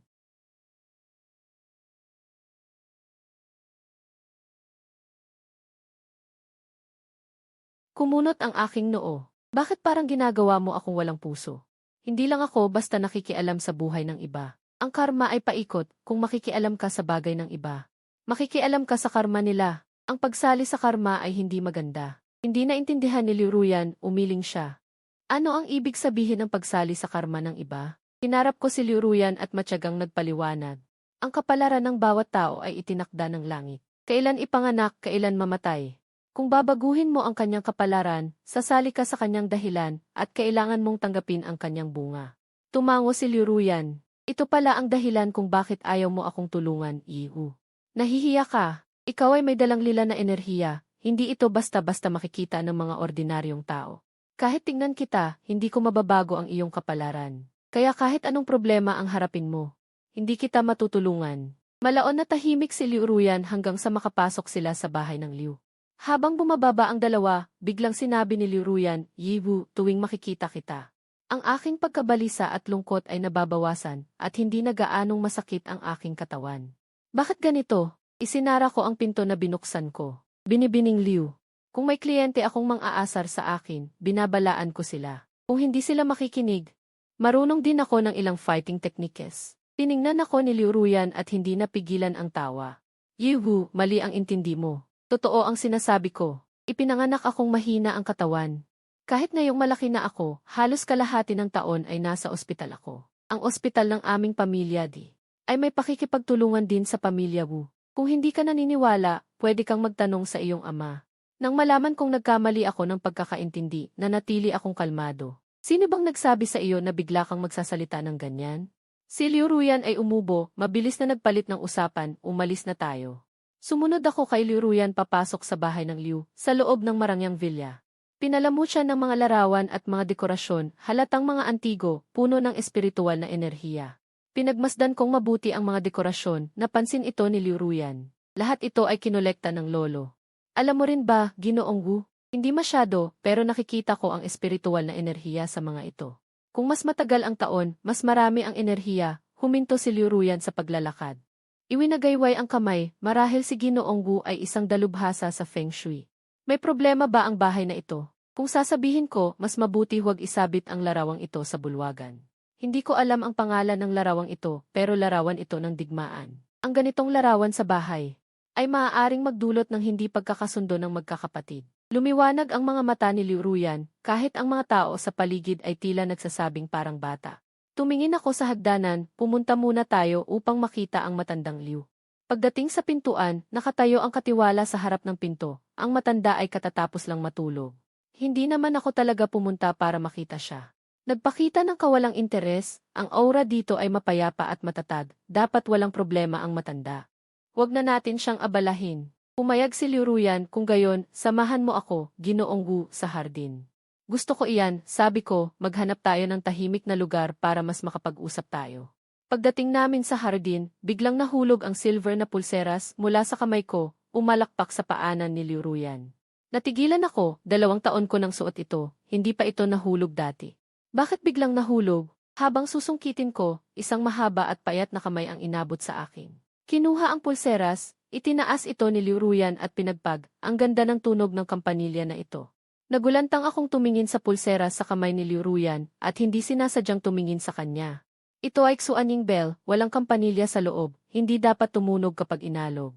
Pero nasa kamay ni Liu Ruyan tumunog ito. Naalala ko ang mga sinabi ng aking guro bago siya mamatay. Sabi ng guro, may kapintasan ang aking kapalaran. Ang tunog ng kampanilya ng Xuanying ay makatutulong sa taong may tadhana at makikilala ko ang aking itinakdang kapareha.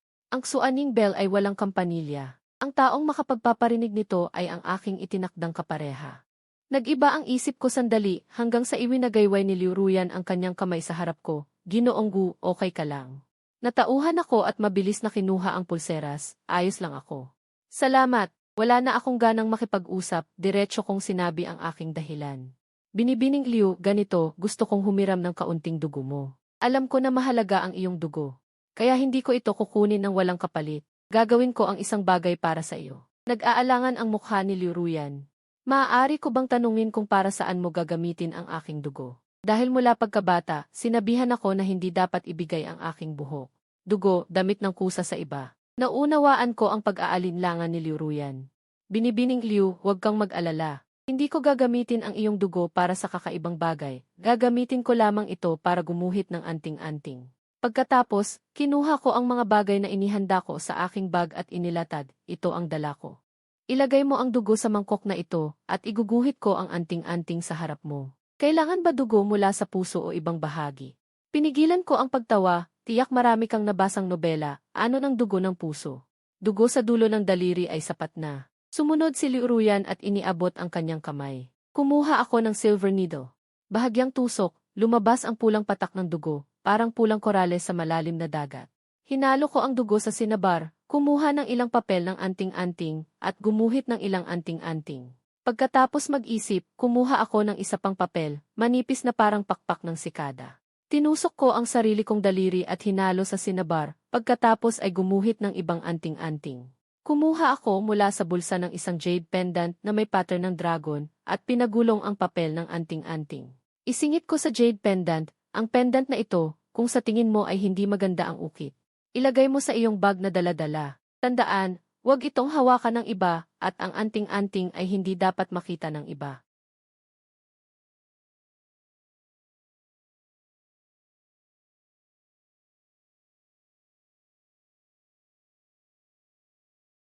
Kumuha pa ako ng isang dilaw na papel at ibinigay kay Liu Ruyan, binibining Liu. Mangyaring isulat ang iyong petsa at oras ng kapanganakan sa papel, pagkatapos ay tiklupin at ibigay sa akin, huwag kang magpapakita sa akin. Ginoong Gu, bakit hindi mo dapat makita? Kapag binigyan mo ako ng hula, hindi mo ba ito tinitingnan? Seryoso akong sumagot, ikaw ay may purple na aura. Ikaw ay isang taong may malaking kapalaran. Kung direkta kitang kalkulahan, mababawasan ang aking buhay. Hindi ko titingnan ang iyong kapalaran, kundi susuriin ko ang taong ito sa papel. Sa ganoon, mas maliit ang aking pananagutan sa karma. May narinig na mahinang tawa at tunog ng pagtitiklop ng papel sa likuran. Ito ang tinatawag ni Ihu. Ito ay para sa pandinig at paningin. Ito, para sa iyo. Lumingon ako. Kinuha ko ang papel mula kay Liu Ruyan at inilagay sa bulsa ng damit. Simula ngayon, maliban sa akin, huwag mong sabihin kaninuman ang iyong petsa ng kapanganakan. Ang jade pendant na ibinigay ko sa iyo, kapag nabasag, ipagbigay alam mo agad sa akin. Hindi nagtanong si Liu Ruyan kung bakit, umiti lamang at sumang-ayon, sige. Matapos ang lahat, sumakay ako sa kotse ng pamilya Liu pabalik sa pamilya Wu. Gusto kong pumunta sa taniman ng halamang gamot.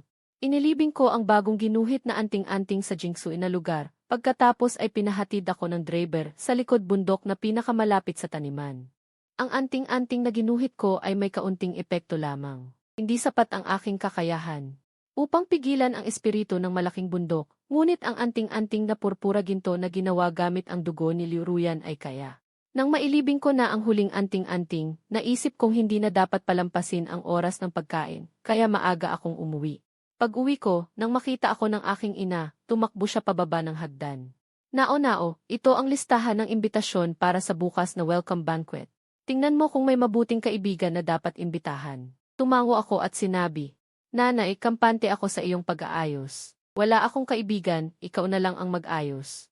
Kinabukasan, maagang nagising ang aking ina upang ayusin ang salu-salo. Sa hardin, may mga lobo at bulaklak na dekorasyon at muling inayos ang loob ng bahay. Pagkagising ko, tinawag ako ng aking ina sa banquet hall. Nanay, hindi ako maaaring magsuot ng mamahaling damit. Umiti ang aking ina at inaliw ako, huwag kang mag-alala. Ang damit na ito ay ginawa ng aking kaibigan, regalo sa iyo, hindi gumastos ng pera. Maaari mong isuot ito ng may kumpiyansa. Kahit gawin iyon ng kamag-anak, ang mahalaga ay ang intensyon, hindi ang presyo. Tinanggap ko ito ng payapa, umakyat sa kwarto at isinuot. Sakto ang damit. Mukhang talagang pinag-isipan ito ng aking ina. Bumaba ako, sa bakuran ng pamilya U ay may maliit na buffet.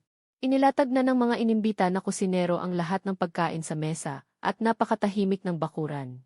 Ang aking ama at ina ay nakaupo sa sopa malapit sa banquet hall na mailungkot. Si Wuxia Oheng ay nakatayo sa tabi ng hagdan. Pagbaba ko, ang kanyang panunuya ay hindi na maitago. Ang aming pamilya ay nagdaraos ng salu-salo. Laging puno ng marangyang bisita, sa unang pagkakataon walang dumating. Tieke-tieke-tieke. Una-unao talagang marunong kang magalit. Ang walang sala na sinumpa ay hindi nagtagal. Bunso, hindi dapat magsalita ng ganyan. Matapos pagsabihan si Wuxia Oheng. Lumingon siya sa akin. Nao-nao, marahil abala ang lahat kaya kakaunti ang dumating.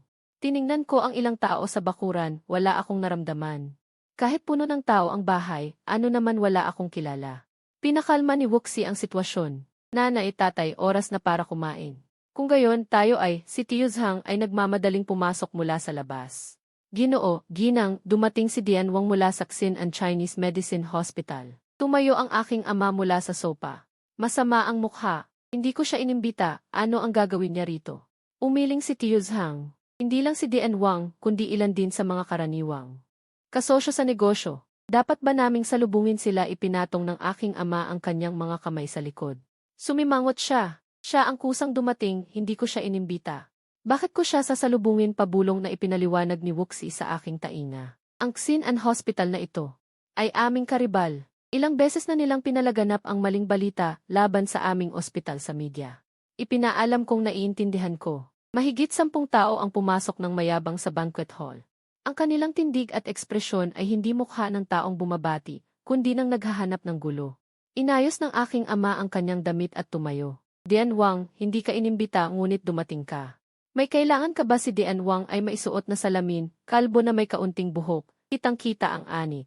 Ipinahid niya ang kanyang mga kamay at nagsalita ng pabalang. Nabalitaan ko na natagpuan ni Yi Wu ang kanyang tunay na anak. Hindi lang ako pumunta para bumati, kundi para makipagnegosyo. Ipagbili mo sa akin ang inyong ospital. Bibigyan kita ng mataas na presyo. Lalong sumama ang mukha ng aking ama. Ano ang sinasabi mo, Dian Wang? Ang aming ospital ay maayos na tumatakbo, bakit namin ibebenta? Pagkasabi ng aking ama. Napalakas ng tawa si Dian Wang. Yuhu, isang pagkakataon lamang ang ibibigay ko sa iyo. Huwag mong subukan na maging matigas ang ulo. Sino ba ang hindi nakakaalam na ang bagong anak na lalaki na natagpuan ng pamilya Wu ay hindi dapat makialam sa pamilya Liu? Malapit nang dumating ang malaking kaguluhan sa inyong pamilya at may oras ka pa para magpanggap na matikas. Sumang-ayon ang ilang tao na kasama ni Dian Wang. Tama nga, Ginoong Gu. Dapat kang magplano ng maaga. Ako ay mula sa Fengyi Real Estate. Ang bundok na ito ng pamilya Wu ay gusto ko. Plano kong gawing resort. Madali pag-usapan ang presyo, sabi ng isa pang tao. Anong resort? Sa lugar na ito na walang dumadalaw, sino ang pupunta? Umiti siya habang tumitingin sa ama. Ginoong Gu, ako ay nasa negosyo ng halamang gamot. Ang inyong taniman ng gamot ay ako na ang bahala. Sisiguraduhin kong mabuti ang pag-aalaga, hindi ko sasayangin ang inyong pagsisikap. Nagkaroon ng kaguluhan sa paligid. Ang 11 taong dinala ni Dian Wang ay parang gusto na lamang hatiin ang ari-arian ng pamilya Wu. Nagtatalo sila sa bulwagan.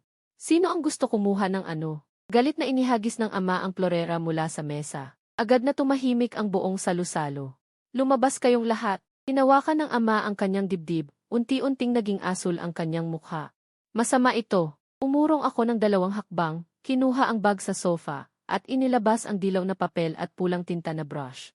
Mabilis kong iginuhit ang isang simbolo. Ang ama ay naapektuhan ng masamang enerhiya ng mga taong ito, humina ang daloy ng dugo at enerhiya. Matapos iguhit ang simbolo, tahimik akong lumapit sa ama at inilagay ang papel sa kanyang kamay. Tay, hawakan mo itong simbolo. Ako na ang bahala sa lahat. Hinawakan ng ama ang aking kamay. Nao-nao, parang nabaliw ang mga taong ito. Huwag mo silang pansinin. Mumiti ako para aliwin siya, tae, ako na ang bahala dito. Panoorin mo kung paano ko sila pagsisihan.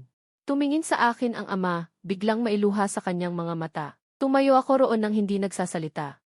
Inilibot ko ang aking mga mata sa karamihan, inisa-isa ang kanilang mga mukha, pagkatapos ay mahinang nagsalita. Alam ng lahat na ngayon ay ang handaan ng pamilya U para sa aking pag-uwi. May dala ba kayong regalo para sa akin? May tusong ngiti si Dian Wang. Ikaw pala ang natagpo ang anak ng pamilya Wu. Ang pinalaki sa labas ay walang alam sa tamang asal. At may kapal ka pang humingi ng regalo? Walang emosyon kong sabi. Ako na pinalaki sa labas. Alam na kailangan magdala ng regalo kapag bumibisita sa ibang bahay. Ang pumunta ng walang dala at humingi ng bagay ay parang pulubi. Hindi ko hinintay na matapos si Dian Wang, diretso ko siyang pinutol. Tama nga. Maaaring hindi alam ng mga mataas na tao kung ano ang pulubi. Sa magalang na salita, ito ay mga gala.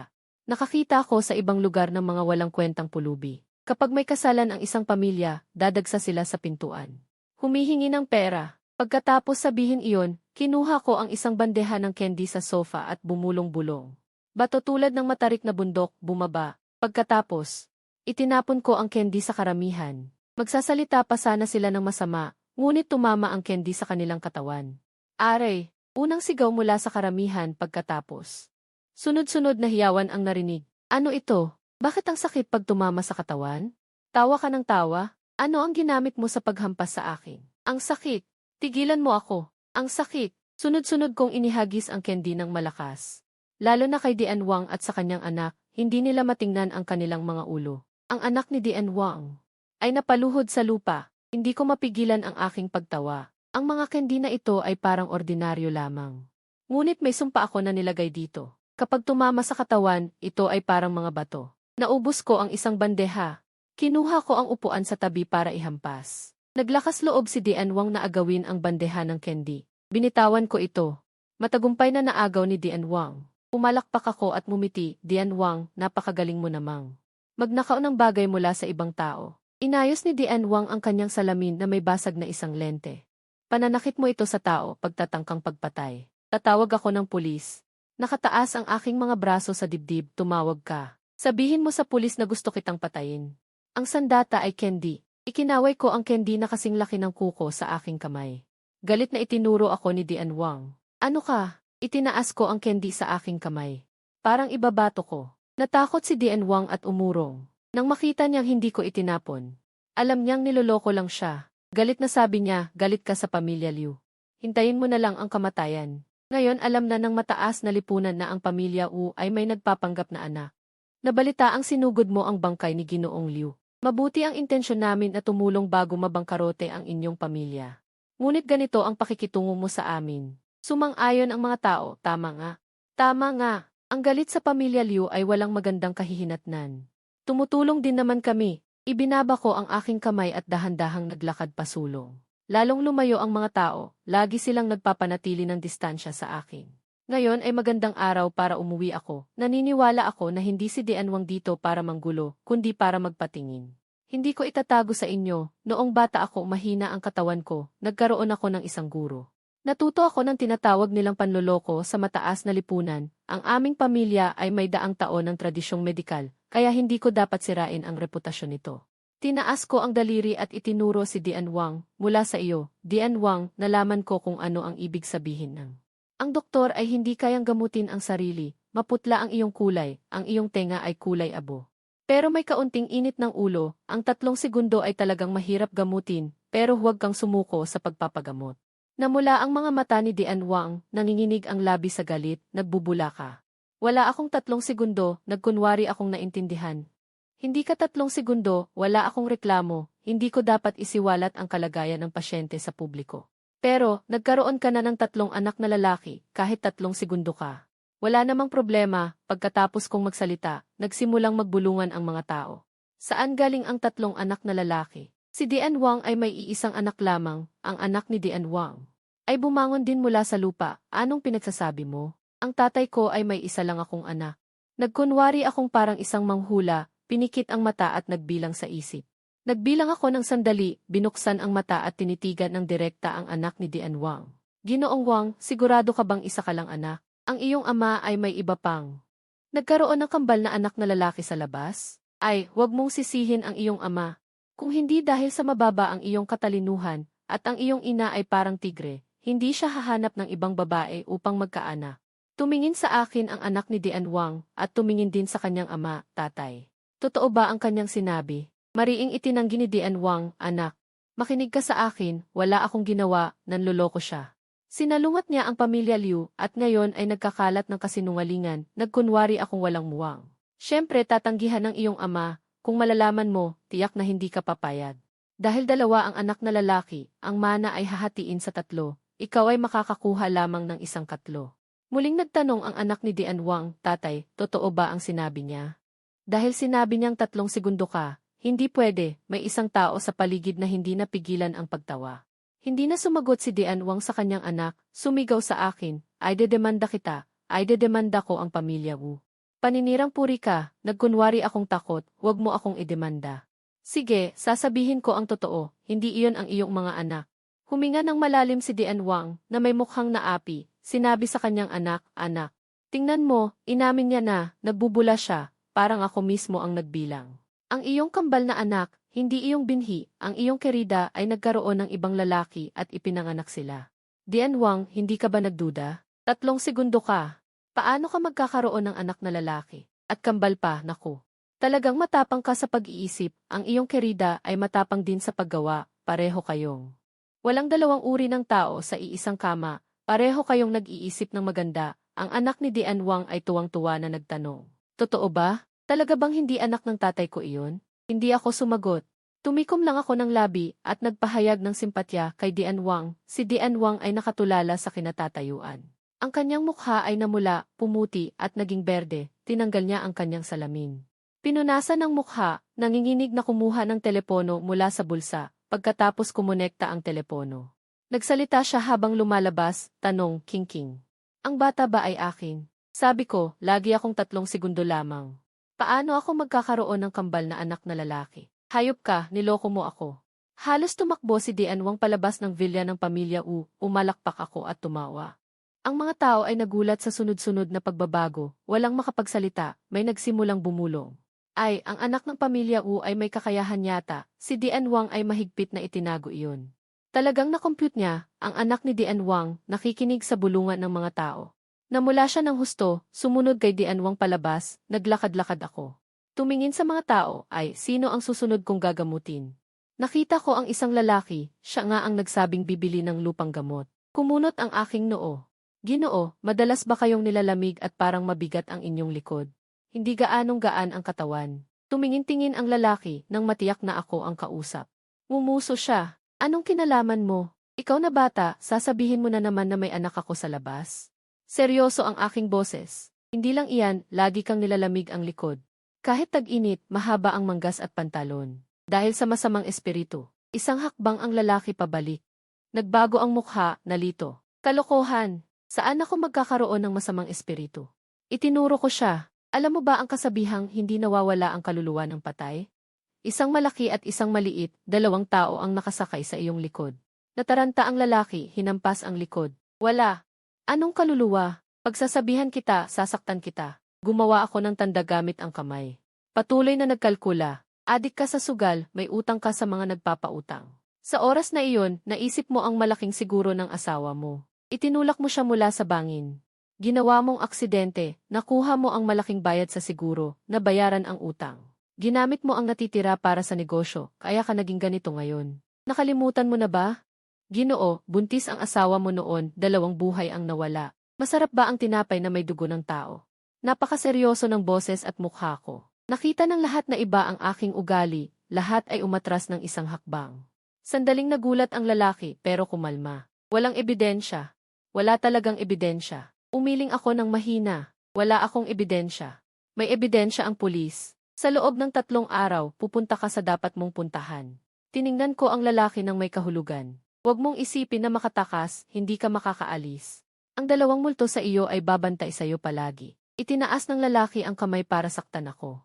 Gumamit ako ng pilak na karayom sa kanyang pulso at bumulong. Mamuno sa kidlat bumalik sa pinagmulan, bumaba. Nagpalipat-lipat ang kuryente sa katawan ng lalaki. Ang kanyang mahaba na buhok ay tumayo ng tuwid. Namimilipit ang lalaki sa sahig at sumisigaw, walang nangahas lumapit. Ang sakit! Tulong! 2 minutong sumigaw ang lalaki. Tumigil ang kuryente. Basang-basa na ang buhok niya sa pawis, parang kakaligo lang. Sobrang sakit na hindi na siya makapagsalita. Itinaas ko ang kamay, gumawa ng tanda, at yumuko ng malalim sa lalaki. 2 kaluluwa, alam kong ito ay hindi sapat para mapawi ang inyong galit. Konting parusa lamang ito. Pinawalan ko siya ng kakayahang kumilos para hindi makatakas. Darating ang pulis sa loob ng 3 araw, at saka kayo bibigyan ng hustisya. Sumigaw ako, Tio Zhang, tawagin ang ilang tao para dalhin siya sa bakuran. Tawagan ang ambulansya. Iniutos ni Tio Zhang ang mga katulong na buhatin ang lalaki. Naging bakante ang bulwagan. Nang umalis si Dian Wang, ang mga sumunod sa kanya ay nawala ng pinuno. Pagkatapos kong magpakita ng 2 kakayahan, lalo akong kinatakutan ng lahat. Nang makita ko silang natakot, umiti ako. Makinig kayo, ang pamilya sa loob ng 100 taon ay hindi magbabago dahil sa anumang bagay. Siyempre, hindi kayo ang maghahati-hati ng aming ari-arian. Sa mga naririto, karamihan sa inyo ay may negosyo sa pamilya Wu. Hindi ko alam kung anong kasalanan ang nagawa namin para tratuhin ninyo kami ng ganito. Ang lahat ay umiwas at tahimik. Sa mundo ng negosyo, ilang tao ang malinis ang kamay? Paano kung may masama akong makita, hindi lang kahihiyan? Maaaring mawala ng buhay tulad ng lalaki kanina. Ngunit sa malaking gantimpala, may matapang. May mga nagnanais ng ari-arian ng Wu. Isang pandak na lalaki sa dulo ang nagsalita, dahil ba? Ginamit mo ang bangkay ng matandang Liu. Isang tao ang nagsimula, may sumang-ayon. Nasaktan mo ang pamilya Liu, anong magandang mangyayari? Ngayon kami ay nakikipag-usap sa inyo para sa pagbili. Para sa inyo rin ito. Kung ang Liu ang kumilos, wala nang matitira sa inyo. Sasagot sana ako, ngunit may malakas na boses mula sa pinto, buhay pa ako. Sino ang sumasama ng loob sa akin? Tumingin ang lahat, ang matandang Liu na may tungkod. Dahan-dahang pumasok sa bulwagan. Nang makita ng babae ng gusi matandang Liu, mabilis siyang tumayo mula sa sopa para salubungin. Aba, matandang Liu, maligayang pagdating. Tumango ang matandang Liu. Iniligtas ako ng inyong anak. Sa ganitong mahalagang araw, natural na darating ako. Kung hindi lang dahil sa matandang katawang ito na mahirap kumilos, hindi sana pinayagan ang mga halimaw na ito na magpakahiya dito. Sa pagsasabi nito, nagmukhang seryoso ang magandang babae. Karamihan sa mundo ay nagdaragdag ng bulaklak sa tela. Kakaunti ang nagbibigay ng uling sa gitna ng niebe. Sa pagkakataong ito, pinakilala rin ni Ginoong Liu sa akin ang ilan. Sa tinatawag na mga kaibigan, alin ang dapat pakisamahan at alin ang dapat iwasan. Nag-ismiran si Ginoong Liu at lumingon. Libo-libong tao ang nagnegosyo. Kung umalis ang isang ito, may iba pa. Matatakot ba na walang magtulungan? Siya uli, kumaway si Ginoong Liu, senyales sa sekretarya na lumapit.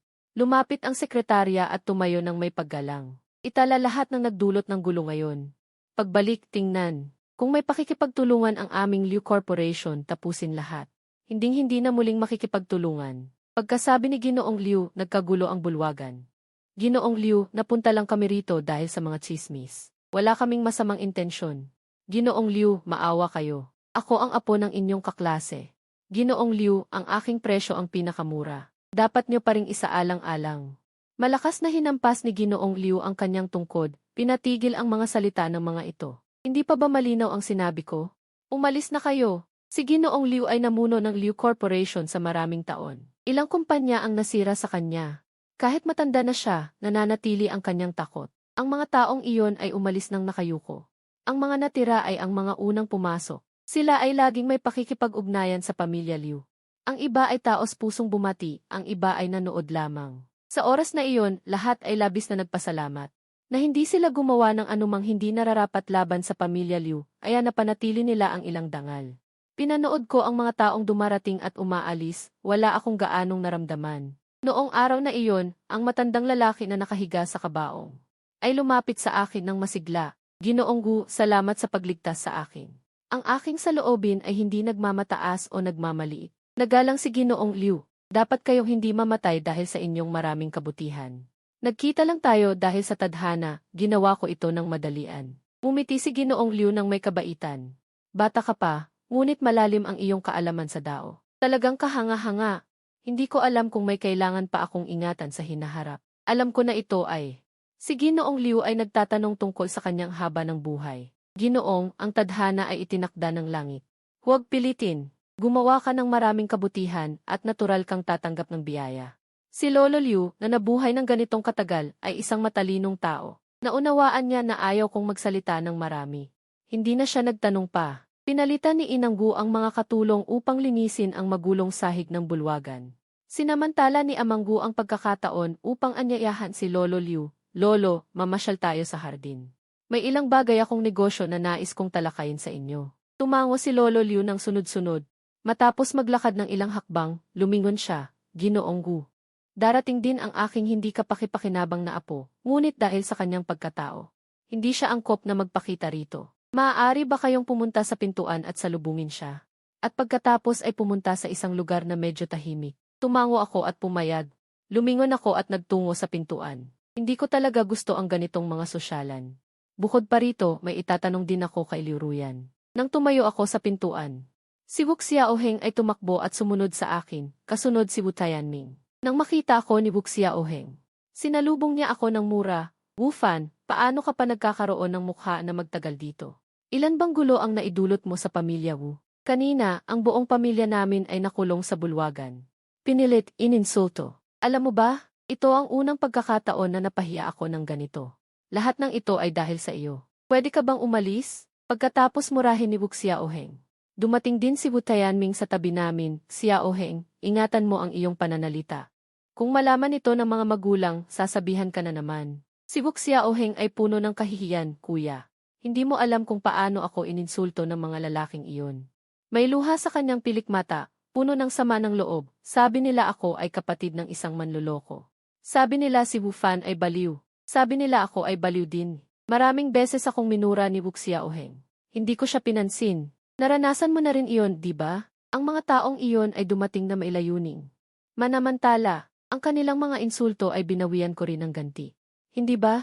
Ipinagtanggol ni Wu Tianming si Wu Xiaoheng sa likuran niya, Wu Fan. Kahit gaano mo pagandahan ang iyong mga salita, hindi mo mabubura ang kahihiyang dinanas namin dahil sa iyo. Lagi may mga taong walang alam na pumapel sa pamilya Wu, ganyang mga bagay. Kung may isang beses, may pangalawa. Kailangan ba nating magpaliwanag sa bawat isa tuwing may mangyari? Talagang may kakayahan ka. Si Wu Tianming ay mayabang. Paulit-ulit mong sinasabi na ayaw mo ng pera. Ayaw mo rin ang pangalan ng pamilya Wu, ayaw mo rin ang pagmamahal ng magulang. Ano ba ang gusto mo? Ang pagkilala ba ng magulang o ang pagiging anak ng pamilya Wu? Nakita mo na ang mga magulang. Nakita mo na rin ang mga kapatid. Sa palagay ko, hindi ka bagay na manatili sa pamilya Wu. Mas mabuti kung sasabihin mo sa mga magulang. Paano kung mag-aral ka sa ibang bansa? Bihira akong magalit, pero ang dalawang kapatid na ito ay nagawa akong mawala ng pasensya. Wu Tianming, hindi mo ba naiintindihan ang sinasabi ko? Sinabi ko na sa iyo na huwag kang gumawa ng chismis. Huwag mo na akong targetin. Kailangan mo bang palaging subukin ang aking pasensya? Kami ay nag-aaway nang biglang may magandang tinig mula sa likuran. Alam ng mga kapatid na dumating ako, kaya ako sinalubong dito. Lumingon ako. Dalawang tao ang bumaba mula sa kotse sa pintuan. Pinunasan ni Wu Xiaoheng ang kanyang luha, masayang tumakbo palapit. Ate, bakit ngayon ka lang umuwi? Dapat nakangiti siya nang magsalita. Pero bigla siyang yumakap sa babae at nagsimulang umiyak. Hindi mo alam kung anong klaseng araw ang pinagdaanan ko. Itinaas niya ang kamay at inalis ang batang lalaki mula sa kanyang yakap. Ang laki-laki mo na, nag-aalembong ka pa sa ate mo.